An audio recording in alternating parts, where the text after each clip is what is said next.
¿Sabes cuál es la peor pesadilla de una madre? No es la pobreza, no es la enfermedad. Es que el sistema legal le quite a su hija y se la entregue al hombre que la maltrataba. Mi nombre es Adriana, tengo 32 años, y esta es la historia de cómo un juez corrupto me quitó a mi hija de 8 años y cómo yo destruí sus vidas una por una para recuperarla. Todo comenzó hace 2 años. Estaba casada con Eduardo, un hombre exitoso, abogado corporativo, con dinero y conexiones. Por fuera éramos la familia perfecta en casa grande, auto lujoso, vacaciones en la playa. Por dentro, vivíamos en el infierno. Eduardo no me pegaba a mí, Annie. Era más inteligente que eso. Me controlaba con dinero, con amenazas, con manipulación psicológica. Pero lo peor, lo que finalmente me hizo escapar, fue lo que le hacía a nuestra hija Sofía. No era abuso físico directo, era negligencia emocional cruel. La ignoraba durante días, le gritaba por cosas insignificantes. La castigaba encerrándola en su habitación sin comer. Una vez la dejó olvidada en la escuela durante 4 horas porque se le olvidó recogerla. Sofía tenía 6 años. Cuando le reclamaba, me decía: Ana, estoy educándola. Necesita disciplina. Tú la malcrías. Y cuando yo la consolaba después de sus castigos, me acusaba de sabotear su autoridad paterna. El día que decidí divorciarme fue cuando Sofía vino a mí llorando. Mami, papi, ¿me odia? ¿Hice algo malo? Tenía moretones en los brazos de donde él la había agarrado con fuerza para enseñarle a no interrumpir. Cuando los adultos hablan, no, mi amor, tú no hiciste nada malo. Papi está equivocado. Esa noche esperé a que Eduardo se durmiera. Empaqué 2 maletas pequeñas. Tomé a Sofía y me fui a casa de mi hermana Paula. Presenté el divorcio la semana siguiente. Pedí custodia completa de Sofía, citando negligencia emocional y maltrato psicológico. Adjunté fotos de los moretones, reportes de la escuela donde mencionaban que Sofía parecía asustada y retraída. Testimonios de vecinos que habían escuchado los gritos de Eduardo. Pensé que sería suficiente. Eduardo contrató al mejor abogado de la ciudad. Y peor aún, el caso cayó en manos de la jueza Carmen Rojas, conocida por favorecer a padres con dinero e influencia. El día de la audiencia de custodia, Eduardo llegó con su abogado. 3 testigos expertos y una actuación digna de un Oscar. Lloró frente a la jueza. Habló de cuánto amaba a su hija. Dijo que yo era una madre histérica que quería alejarlo de Sofía por despecho. Su abogado presentó evidencia de que yo era inestable. Un reporte psicológico falso que decían que mostraba tendencias de alienación parental trajeron. Testigos pagados que dijeron que yo había inventado el maltrato. Yo llevaba pruebas reales en fotos, reportes médicos, testimonios. Pero mi abogado de oficio era joven, sin experiencia, intimidado por el equipo de Eduardo. La jueza Carmen apenas miró mi evidencia, pero la dedicó 20 minutos a escuchar al psicólogo de Eduardo explicar por qué. Las madres divorciadas suelen exagerar para obtener custodia. Cuando fue mi turno de hablar, la jueza me interrumpió. Señora Adriana, veo aquí muchas acusaciones, pero poca evidencia concreta. Los moretones que muestra podrían ser de juegos normales de niños. Los reportes escolares son vagos y, francamente, su tono emocional me preocupa. Mi tono emocional, repetí incrédula. Estoy luchando por proteger a mi hija. Está mostrando exactamente el tipo de comportamiento histérico que preocupa a este tribunal. Mi corazón se hundió. Supe en ese momento que había perdido. El fallo llegó una semana después. En custodia compartida 50-50 a partes. Sofía pasaría una semana conmigo, una semana con Eduardo. La jueza agregó una cláusula en si se demuestra más alienación parental por parte de la madre. La custodia será revisada. Era una trampa. Eduardo podía seguir maltratando a Sofía, y si yo me quejaba, me acusarían de alienación y me quitarían a mi hija completamente. Las primeras semanas de custodia compartida fueron una tortura. Cada vez que Sofía volvía de casa de Eduardo, estaba más callada, más asustada. Una vez llegó con un moretón en el brazo. ¿Qué pasó? Mi amor, me caí, dijo con voz monótona. Pero sus ojos me decían la verdad. Eduardo la había lastimado y le había ordenado mentir. Documenté todo. Tomé fotos. Grabé videos de Sofía llorando antes de ir con su padre. Volví a presentar evidencia al tribunal. La jueza Carmen la desestimó. Los niños se caen, las madres divorciadas exageran. Caso cerrado. Entonces supe que la jueza estaba siendo pagada. Nadie podía ser tan ciega a menos que estuviera deliberadamente ignorando la verdad. Contraté a un investigador privado con el poco dinero que me quedaba. Le pedí que investigara a la jueza Carmen y su relación con Eduardo. Lo que descubrió fue explosivo en Eduardo y la jueza Carmen. Habían ido a la misma universidad. Eduardo había donado 50,000 euros al partido político de la jueza el año anterior. Y lo más revelador, en el esposo de la jueza, trabajaba en el bufete de abogados, asociado con la firma de Eduardo. Era corrupción pura. La jueza nunca debió haber tomado el caso. Había conflicto de intereses. Claro, presenté una moción para que la jueza se recusara del caso. La negó Anapel. Negaron la apelación porque no había prueba suficiente de parcialidad. El sistema estaba diseñado para proteger a los poderosos, y yo era solo una madre sin dinero, sin conexiones, sin poder. Hasta que conocí a Ricardo. Ricardo era un abogado especializado en casos de corrupción judicial. Había leído sobre mi caso en el periódico local después de que escribí una carta al editor denunciando la injusticia. Mi contact. Adriana, he visto casos como el tuyo demasiadas veces. Jueces que favorecen a padres con dinero sin importar la evidencia. Pero creo que podemos hacer algo. Si me dejas, voy a tomar tu caso pro bono. ¿Por qué? Pregunté con lágrimas en los ojos. No tengo dinero para pagarte. Porque tengo una hija de la edad de Sofía Ni, no puedo imaginar que alguien me la quite. Y porque la jueza Carmen ha arruinado demasiadas familias. Es hora de que pague. Ricardo era brillante. Empezó a construir un caso no solo contra Eduardo, sino contra la jueza Carmen. Contrató peritos forenses para analizar los reportes psicológicos que Eduardo había presentado. Descubrieron que eran falsificados. Encontró a otras madres cuyos casos habían sido manejados por la jueza Carmen. Todas tenían la misma historia en evidencia ignorada. Acusaciones de alienación parental, custodia dada a padres abusivos con dinero. Compilamos un expediente de 300 páginas documentando un patrón de corrupción sistemática. Pero mientras construíamos el caso, algo terrible pasó. Eduardo solicitó custodia completa de Sofía Ann, su argumento.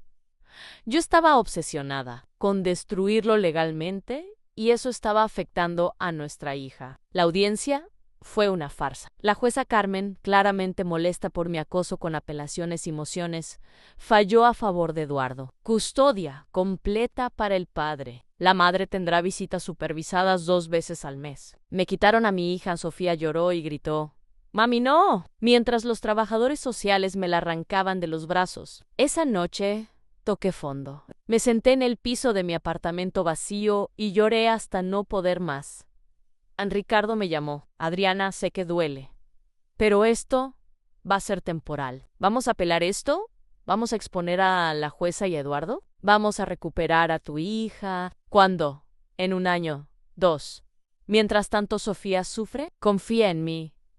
Tengo un plan». El plan de Ricardo era arriesgado pero brillante. Íbamos a ir directamente a los medios de comunicación con toda la evidencia de corrupción. No solo el caso de Sofía, sino los 12 casos documentados de otras madres a quienes la jueza Carmen había fallado injustamente. Pero eso podría enfurecer a la jueza aún más, dije preocupada. Exacto, y cuando se enfurezca, cometerá errores. Los corruptos siempre lo hacen cuando se sienten amenazados. Contactamos a una periodista de investigación llamada Marta, especializada en casos de corrupción judicial. Había expuesto a varios jueces en el pasado: la Mastromos Tudú, las donaciones de Eduardo, las conexiones con la jueza, los reportes falsificados, los testimonios de las otras madres. Sus ojos se iluminaron.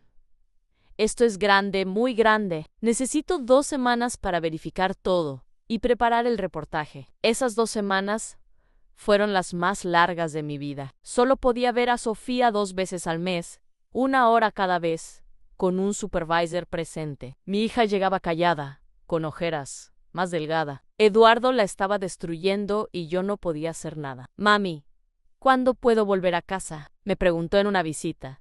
con lágrimas rodando por sus mejillas. Pronto, mi amor, muy pronto. Mamá está arreglando todo. El reportaje salió en la portada del periódico más importante del país. Jueza corrupta separa niños de madres protectoras para favorecer a padres ricos. El artículo era devastador. Nombres, fechas, pruebas, todo estaba ahí.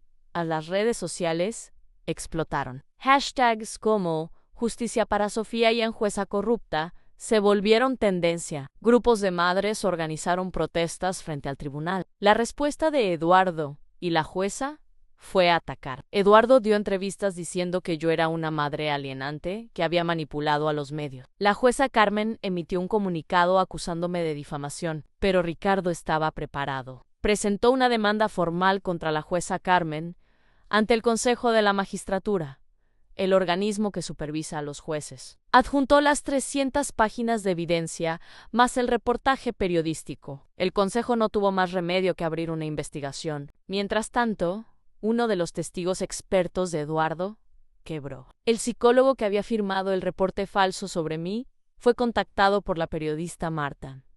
Ella le mostró evidencia de que podía ser acusado de falsificación de documentos. Aterrorizado, confesó todo. Eduardo le había pagado 10.000 euros para crear un reporte psicológico falso, sin haberme evaluado nunca. Firmó una declaración jurada admitiendo el fraude. Con esta nueva evidencia, Ricardo presentó una moción de emergencia para suspender la custodia de Eduardo y devolvérmela temporalmente mientras se resolvía la investigación. Esta vez, el caso no cayó en manos de la jueza Carmen. El escándalo era demasiado grande. Le asignaron a un juez diferente, el juez Martínez, conocido por su integridad. La audiencia de emergencia fue rápida. Ricardo presentó la confesión del psicólogo, el reportaje periodístico, los testimonios de las otras madres, todo. El abogado de Eduardo intentó argumentar que nada de eso era relevante, que yo seguía siendo una madre histérica. El juez Martínez lo cortó. Abogado, he revisado este caso completo y lo que veo es un patrón sistemático de manipulación legal.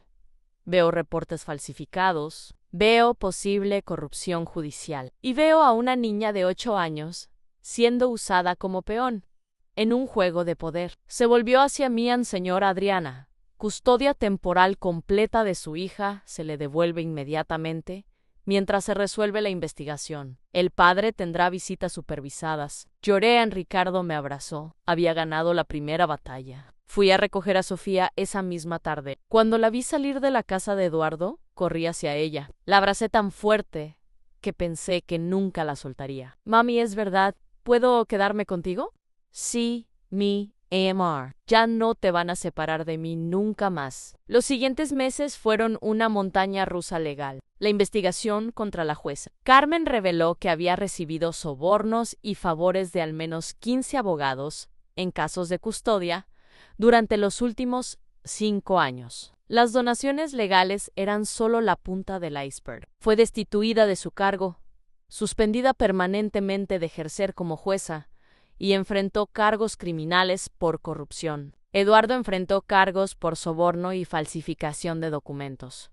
Perdió su licencia de abogado. Su reputación quedó destruida. Y lo más importante, el juez Martínez, después de escuchar el testimonio de Sofía en privado con una psicóloga infantil presente, le otorgó custodia completa a mí. Eduardo solo tenía visitas supervisadas una vez al mes. Y Sofía, a sus 8 años, tenía el derecho de negarse a ir si no quería. Pero mi venganza no terminó ahí. Con Ricardo fundamos una organización sin fines de lucro en Madres contra la Corrupción Judicial.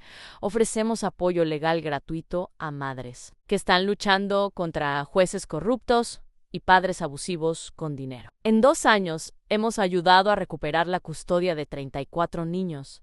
Hemos expuesto a 3 jueces corruptos adicionales. Hemos cambiado leyes estatales para requerir que los jueces se recusen en casos donde hay conflictos de interés. Marta, la periodista, ganó un premio nacional por su reportaje sobre corrupción judicial. Nos convertimos en amigas cercanas y ella sigue exponiendo casos de injusticia. Ricardo se convirtió en el director legal de nuestra organización. Esto es más satisfactorio que cualquier caso corporativo que manejé en mi vida, dice. Y Sofía está sanando, está en terapia, rodeada de amor, volviendo a ser la niña alegre que era antes. Hace una semana me preguntó a mami, ¿las otras mamás también recuperaron a sus hijos como tú me recuperaste a mí? Algunas, porras, sí, mi amor, y estamos ayudando a más cada día. Cuando sea grande, quiero ayudar también. Quiero ser abogada como tío Ricardo y ayudar a los niños. La abracé con lágrimas en los ojos. Del dolor más profundo había nacido un propósito. De la injusticia más cruel había surgido un movimiento. Hace un mes recibí una carta. Era de una de las madres a las que ayudamos. Una mujer llamada Patricia que recuperó a sus 2 hijas después de 3 años sin verlas. Adriana, gracias por no rendirte, gracias por convertir tu dolor en poder, gracias por demostrar que una madre sin dinero, pero con determinación, puede vencer a un sistema corrupto. Mis hijas están conmigo hoy porque tú luchaste primero. Esa carta está enmarcada en la oficina de nuestra organización. Esta es mi historia. La historia de una madre a quien el sistema le quitó a su hija para dársela a un padre abusivo solo porque tenía dinero. La historia de cómo expuse la corrupción, recuperé a mi hija y ayudé a docenas de otras madres a hacer lo mismo. Y si eres una madre leyendo esto, atrapada en un sistema que parece diseñado para fallarte, escúchame. No estás sola. Hay más madres como yo. Hay abogados como Ricardo. Hay periodistas como Marta Anay. Esperanza. Lucha documenta todo. Encuentra aliados. Y nunca, jamás, te rindas con tu hijo. Mi nombre es Adriana Ami. Quitaron a mi hija a los 32 años. La recuperé a los 33. Y a mis 34. He ayudado a 34 madres más a recuperar a sus hijos. El sistema quería que me rindiera. En cambio, lo cambié